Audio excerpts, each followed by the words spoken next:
ហើយអ្នកទាំងអស់គ្នាខ្ញុំ Daily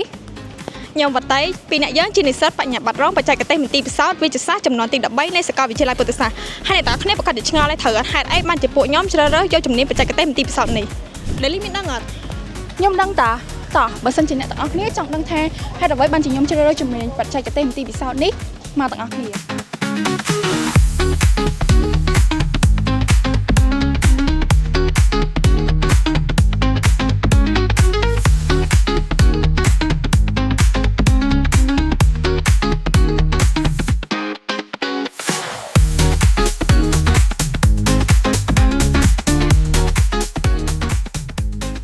បានជាខ្ញុំជ្រើសរើសជំនាញបច្ចេកទេសមន្ទីរពិសោធន៍យកមកសិក្សាពីព្រោះការជ្រើសរើសជំនាញគឺពិតជាសំខាន់ខ្លាំងមែនទែនសម្រាប់ពួកយើងទាំងអស់គ្នានាពេលអនាគតទី1យើងត្រូវដឹងពីចំណង់ចំណូលចិត្តខ្លួនឯងថាយើងចូលចិត្តអីនិងមិនចូលចិត្តអីសម្រាប់ខ្ញុំផ្ទាល់ខ្ញុំចូលចិត្តធ្វើការស្រាវជ្រាវនិងការពិសោធន៍ជាដើមចូលវត្តៃចំណែកខ្ញុំវិញខ្ញុំចូលចិត្តការពិសោធន៍និងការធ្វើវិទ្យាសាស្ត្រថ្មីៗទៀត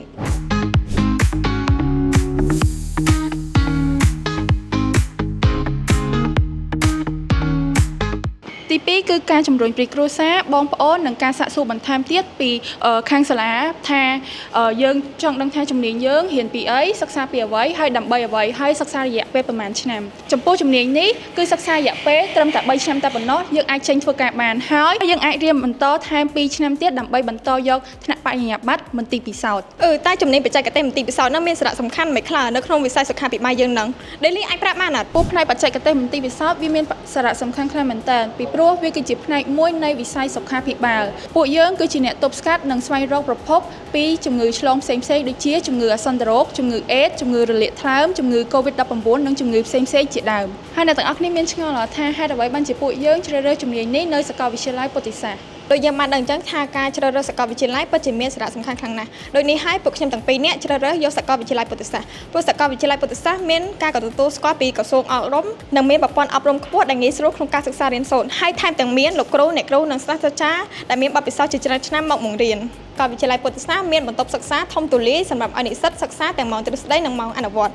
ហើយព្រមទាំងមានឧបករណ៍និងសម្ភារៈទំនើបសម្រាប់ជាជំនួយដល់និស្សិតក្នុងការពិសោធន៍ម្យ៉ាងទៀតសាកលវិទ្យាល័យពុទ្ធិសាស្ត្របានផ្ដល់ឱកាសឲ្យនិស្សិតចុះទៅតាមសហគមន៍ដើម្បីពិនិត្យសុខភាពប្រជាជននៅតាមបណ្ដាខេត្តនិងចូលរួមសិក្ខាសាលានានាដើម្បីឲ្យនិស្សិតទទួលបាននូវបទពិសោធន៍ថ្មីៗព្រមទាំងធ្វើឲ្យនិស្សិតមានទំនាក់ទំនងក្នុងការធ្វើការងារជាក្រុមជាមួយនឹងសិស្សច្បងនៅក្នុងជំនាញបច្ចេកទេសមន្ទីរពិសោធន៍នេះជាពិសេសសាកលវិទ្យាល័យពុទ្ធិសាស្ត្រក៏មានដៃគូសហការជាមួយនឹងមន្ទីរពេទ្យធំៗជាច្រើនមានមន្ទីរពេទ្យជាតិវិទ្យាស្ថានជាតិនិងមន្ទីរពេទ្យបណ្ដានៅក្នុងប្រទេសកម្ពុជា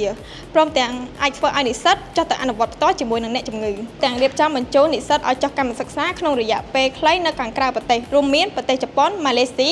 ហ្វីលីពីននិងប្រទេសបណ្ដាប្រទេសនានាជាច្រើនជាចុងក្រោយការជ្រើសរើសសាកលវិទ្យាល័យពុទ្ធិសាស្ត្រជាជម្រើសល្អបំផុតសម្រាប់ពួកខ្ញុំម៉ែខ្ញុំភ្លេចប្រាប់អ្នកទាំងអស់គ្នាបើសិនជាអ្នកទាំងអស់គ្នាចង់ដឹងពីព័ត៌មានបន្ថែមអ្នកទាំងអស់គ្នាអាចមកសាកលវិទ្យាល័យពុទ្ធិសាស្ត្របាននេះគឺជាការិយាល័យព័ត៌មានឬមួយក៏អ្នកទាំងអស់គ្នាអាចតាក់ទងតាមរយៈ Facebook Page និងដាក់លេខទូរស័ព្ទនៅខាងក្រោមនេះបាយបាយ